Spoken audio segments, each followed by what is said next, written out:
1944 की गर्मियां थीं। दुनिया अभी तक जंग की आग में जल रही थी। यूरोप के शहर तबाह हो चुके थे, मईशतें बिखर चुकी थीं और आलमी तिजारत तकरीबन ठप हो चुकी थी। ये जमाना वर्ल्ड वॉर 2 का था। उसी दौरान अमेरिका के एक छोटे से कस्बे में दुनिया के 44 ममालिक के नुमाइंदे जमा हुए।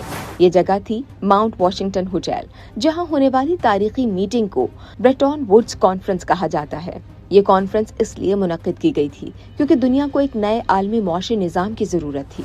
दूसरी जंग अजीम से पहले आलमी तिजारत ज़्यादातर सोने पर मबनी थी। इस निज़ाम को गोल्ड स्टैंडर्ड कहा जाता था। इस निज़ाम में हर मुल्क की करेंसी सोने से मुंसलिक होती थी। अगर किसी मुल्क को बैनुल-अक़वामी तिजारत करनी होती तो उसके बदले सोना देना पड़ता था, लेकिन जंग ने इस निज़ाम को तकरीबन ख़त्म कर दिया। यूरोप के पास सोना कम हो गया था, कारखाने तबाह हो चुके थे और मईशतें डूब रही थीं। इसके बरक्स एक मुल्क मजबूत खड़ा था और वो था अमेरिका। उस वक्त अमेरिका के पास सबसे ज्यादा सोना जमा हो चुका था। तकरीबन दुनिया के 60 से 65% सोने के ज़खायर अमेरिका के पास थे। 1944 में 1 जुलाई से 22 जुलाई तक जारी रहने वाली कॉन्फ्रेंस में एक नया आलमी मालियाती निज़ाम तश्कील दिया गया। फैसला ये हुआ कि दुनिया की मुख्तलिफ करेंसियां अमरीकी डॉलर के साथ मुंसलिक होंगी, जबकि अमरीकी डॉलर को सोने के साथ जोड़ा जाएगा। इस निज़ाम के तहत एक औंस सोना $35 के बराबर मुकर्रर किया गया। इस तरह अमरीकी डॉलर आलमी मालियाती निज़ाम की मरकजी करेंसी बन गया।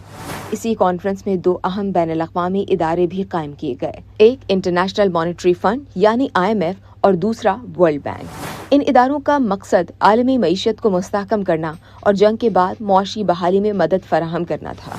जंग के बाद यूरोप तकरीबन खंडर बन चुका था। इस सूरत हाल में अमेरिका ने एक बड़ा मुआशी मंसूबा शुरू किया, जिसे मार्शल प्लान कहा जाता है, जो 1948 में नाफिज हुआ। इस मंसूबे के तहत अमेरिका ने यूरोपीय ममालिक को अरबों डॉलर की माली मदद फराहम की। अमेरिका से मिलने वाले तकरीबन 13 अरब डॉलर्स की इमदाद से यूरोप में कारखाने दोबारा तामीर हुए, मईशतें बहाल हुईं और आलमी तिजारत ने दोबारा रफ्तार पकड़ी। यही वो दौर था जब आलमी तिजारत में डॉलर का इस्तेमाल तेजी से बढ़ने लगा।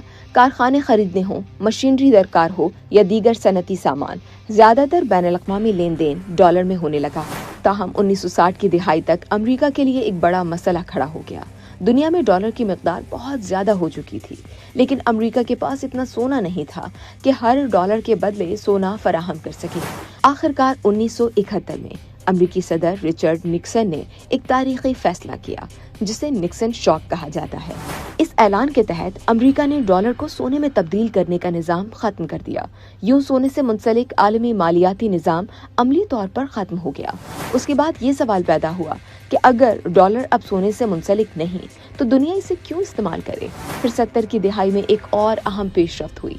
अमेरिका ने 1974 में सऊदी अरब के साथ एक मुआहिदा किया, जिसके तहत आलमी मंडी में तेल की फरोख्त अमरीकी डॉलर में की जाने लगी।